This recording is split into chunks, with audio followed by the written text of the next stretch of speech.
11월 26일 수요일, 오늘 10% 이상 급등한 종목과 그 이유에 대해서 알아보겠습니다.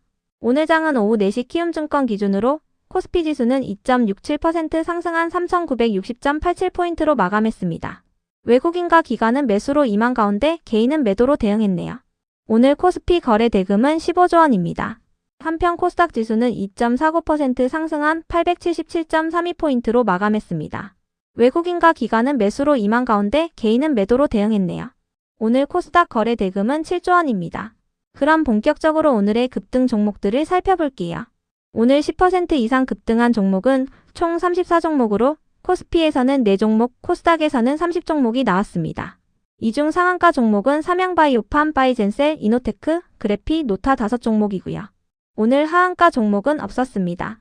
총 34개의 급등 종목 중 상위 30개 종목들을 테마별로 묶어보니 4개 테마로 나눠볼 수 있었어요. 그 외 나머지는 개별 이슈로 오른 종목들인데요. 먼저 1번 바이오 테마입니다. 어젯밤 미국장은 3대 지수 모두 상승세로 마감했습니다. 12월 금리 인하 기대감이 이어지는 가운데 AI 거품론에 대한 우려도 완화되며 미국장이 반등세를 보이고 있는데요.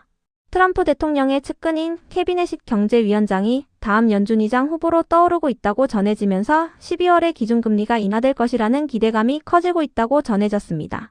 한편 인적 분할로 인한 변경 상장 이후 약세를 이어오던 삼성바이오로직스와 삼성에피솔딩스가 반등세를 보였는데요. 두 종목은 상장 이후 상승세를 보일 것이라는 시장의 예상과는 달리 하락세를 이어온 바 있습니다. 이 같은 분위기 속에서 바이오 기업들이 반등세를 보인 것으로 파악됩니다. 이 중에서도 바이젠셀은 어제 장마감 후 NKT세포 림프종 치료제에 대한 임상 이상 탑라인 데이터를 수령했다고 공시했는데요. 유효성 평가 결과 통계적 유의성을 확보했다고 밝히면서 오늘 상한가로 마감했습니다. 이어서 삼양바이오팜은 인적 분할 후 재상장되면서 3일 연속 상한가로 마감했습니다. 삼양홀딩스는 지난 5월 바이오 사업 부문을 인적 분할하여 삼양바이오팜을 설립하기로 결정한 바 있습니다. 다음은 이번 신규 상장주 테마입니다. 최근 신규 상장한 종목들이 순환매를 보이고 있습니다. 특히 오늘 반도체 테마가 상승한 가운데 신규 상장주 중에서도 반도체와 AI 관련주들이 상승세를 보였는데요. 이노테크는 반도체와 디스플레이 등의 시험 장비를 개발하는 기업이며 노타는 언론을 통해 삼성전자의 최신 애플리케이션 프로세서인 엑시노스 2500의 AI 최적화 기술을 공급하는 계약을 체결했다고 밝히면서 상한가로 마감했습니다.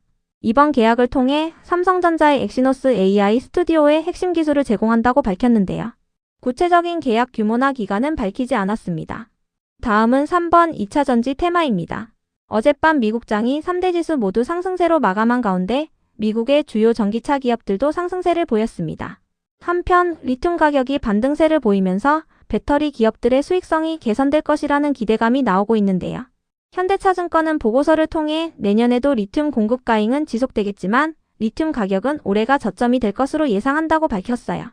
신한투자증권도 리튬 가격은 2차전지 산업의 선행 지표라며 국내 배터리셀과 양극재 업체들의 하락 가능성은 제한적이고 상방 요인으로 작용할 것이라 전망했는데요. 이 같은 분위기 속 2차전지 기업들이 반등세를 보인 것으로 파악됩니다. 이 중에서도 비츠로셀은 1대1 무상증자를 결정했다고 공시하면서 강세를 보였는데요. 기준일은 12월 11일이며 상장 예정일은 12월 30일입니다. 다음은 4번 반도체 테마입니다. AI 거품론에 대한 우려가 완화되면서 국내 반도체 기업들도 상승세를 이어오고 있습니다. 특히 구글의 인공지능 모델인 제미나이에 대한 긍정적인 평가가 쏟아지면서 구글과 관련된 기업들의 매수세가 몰리고 있는데요.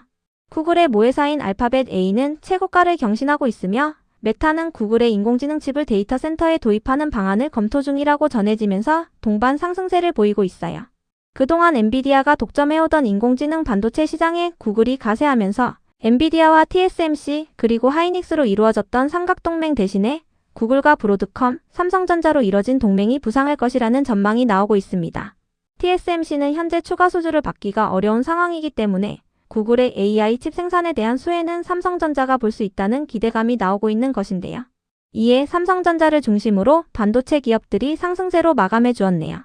이 중에서도 IST는 언론을 통해 삼성전자의 반도체 장비를 공급한다고 밝히며 강세를 보였습니다.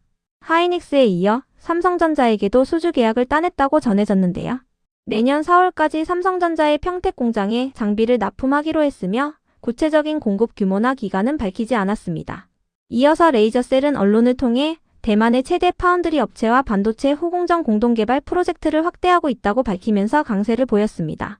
레이저셀은 레이저 솔루션 전문 기업으로 주요 제품에 대한 고객사의 콜 테스트를 진행하고 있다고 전해졌습니다. 그 외 나머지는 개별 이슈로 오른 종목들인데요. 먼저 그래피는 최근 투명 교정 장치에 대한 미국 FDA 승인을 획득했다고 전해지면서 강세를 보인 것으로 파악됩니다. 이번에 승인받은 소재는 틀니 관련 소재라고 밝혔습니다. 이어서 KINX가 상승했는데요.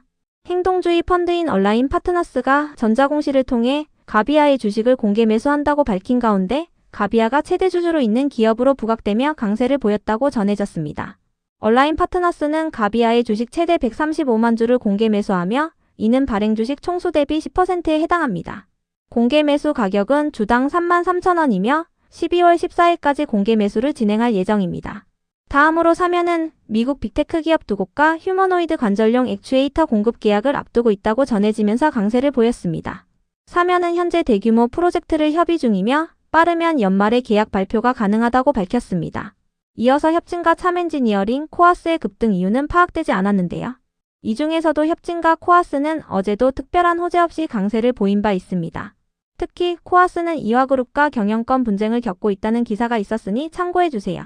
해당 기사에 따르면 코아스가 이화그룹 계열사에 대한 적대적 인수합병을 선언하면서 갈등이 시작되었다고 전해졌습니다. 다음으로 넥서스를 비롯한 게임 관련주들이 상승했습니다. 높은 앱마켓 수수료를 피하기 위해 게임사들이 자체 결제 기능을 강화하고 있다고 전해졌는데요. 미래에셋증권은 보고서를 통해 애플과 구글의 30% 수수료 체계의 균열이 발생하고 있다고 밝혔어요. 유럽연합의 디지털 시장법 발표 이후 외부 결제 허용이 본격화되었고 미국 반독점 소송에서 구글이 잇따라 패소하면서 현재의 수수료를 유지할 명분이 약해지고 있다고 분석했는데요.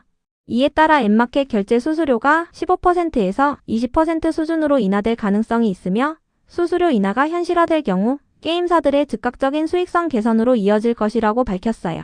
특히 모바일 비중이 높은 게임사들의 실적 개선폭이 클 것으로 분석했으며 그중 하나로 넷마블을 언급했습니다. 이 같은 전망에 게임 관련주들이 상승세를 보인 것으로 파악됩니다. 게임 관련주 중에서도 넥서스는 언론을 통해 방치형 RPG 게임인 어메이징 컬티베이션을 온보딩했다고 밝히면서 강세를 보였는데요. 온보딩이란 신규 유저를 위해 게임을 안내하는 과정을 의미하니 참고해주세요. 이어서 엠바이오니아는 창사 이래 최대 터닝포인트에 도래했다는 분석이 나오며 강세를 보였습니다. 신한투자증권은 엠바이오니아가 일시적인 부진을 딛고 창사 이후 최대의 변화 시점이라고 밝혔는데요. 방염 소재는 내년 1분기부터 그리고 메타아라미드 페이퍼는 내후년 1분기부터 본격적인 실적에 기여할 것으로 전망했습니다. 다만 투자 의견이나 목표 주가는 밝히지 않았습니다. 다음으로 대한유화를 비롯한 석유화학 관련주들이 상승했습니다. 롯데케미칼이 충남대산 석유화학단지의 설비 가동을 중단하고 HD현대케미칼과 합병한다고 전해졌기 때문인데요. 롯데케미칼은 대산 공장을 물적 분할한 뒤 분할된 신설법인을 HD현대케미칼과 합병하는 것으로 알려졌어요. 합병 후 존속법인은 HD현대케미칼이며 롯데케미칼은 합병법인 주식을 추가 취득하여 HD현대오일뱅크와 각각 절반의 지분을 보유할 예정입니다. 현재 석유화학 산업의 구조조정을 제도적으로 지원하기 위한 특별법이 국회 통과를 앞두고 있으며 법안이 통과될 경우 정부는 지원책을 구체화할 하위법령을 제정하는 작업에 바로 착수할 예정이라고 전해졌는데요. 이 같은 소식에 석유화학 기업들이 구조조정을 통한 실적 개선 기대감을 입으며 상승세를 보였습니다. 그럼 오늘의 거래량과 거래대금 상위 종목들을 시장별로 살펴보고 마칠게요. 대체거래소 도입으로 인해 3시 30분까지의 데이터와 다소 차이가 있을 수 있습니다. 먼저 코스피 시장에서 거래량 상위를 기록한 종목을 살펴보겠습니다. 1위가 삼성전자, 2위는 금강공업, 3위는 참엔지니어링, 4위는 두산에너빌리티, 5위는 SG세계물산, 6위는 코오롱 모빌리티그룹, 7위는 하이닉스, 8위는 NK, 9위는 한국전력, 10위는 대성산업입니다. 이 중 10% 이상 상승한 종목은 참엔지니어링입니다. 급등 이유는 파악되지 않았습니다. 한편 코스닥 시장에서 거래량 상위를 기록한 종목은 1위가 이문온시아, 2위는 CNR 리서치, 3위는 알트, 4위는 아이비전웍스, 5위는 제형솔루텍, 6위는 CSA 코스믹, 7위는 이신바이오, 8위는 노타, 9위는 조이시티, 10위는 CP시스템입니다. 이 중 10% 이상 상승한 종목은 이문온시아, 아이비전웍스, 노타입니다. 이문온시아는 제약기업이며 아이비전웍스는 2차전지 관련주입니다. 노타는 삼성전자의 AI 최적화 기술을 공급하는 계약을 체결했다고 밝히면서 상한가로 마감했습니다. 다음으로 코스피 시장에서 거래 대금 상위를 기록한 종목을 살펴보겠습니다. 1위가 하이닉스, 2위는 삼성전자, 3위는 삼성 에피스홀딩스, 4위는 두산에너빌리티, 5위는 HD현대중공업, 6위는 이수페타시스, 7위는 네이버, 8위는 한국전력, 9위는 삼성전기, 10위는 삼성바이오로직스입니다. 이 중 10% 이상 상승한 종목은 없었습니다. 한편 코스닥 시장에서 거래 대금 상위를 기록한 종목은 1위가 노타, 2위는 이뮤논시아, 3위는 에코프로, 4위는 프로티나, 5위는 리가켄바이오, 6위는 알테오젠, 7위는 로킷헬스케어, 8위는 이노테크, 9위는 사면, 10위는 리노공업입니다. 이 중 10% 이상 상승한 종목은 노타, 이뮤논시아, 에코프로, 프로티나, 로킷헬스케어, 이노테크, 사면입니다. 노타와 이노테크는 신규 상장주로 노타는 삼성전자의 AI 최적화 기술을 공급하는 계약을 체결했다고 밝히면서 상한가로 마감했습니다. 이노테크는 반도체와 디스플레이 등의 시험 장비를 개발하는 기업입니다. 이뮤논시아와 프로티나는 제약 바이오 기업입니다. 로킷 헬스케어는 의료 AI 기업으로 이스라엘의 공보험 등재를 위한 최종 파일럿 스터디를 승인받았다고 밝혔습니다. 이번 승인을 통해 최종 단계에 진입한다고 전해졌습니다. 사면은 미국 빅테크 기업 두 곳과 휴머노이드 관절용 액추에이터 공급 계약을 앞두고 있다고 전해졌습니다.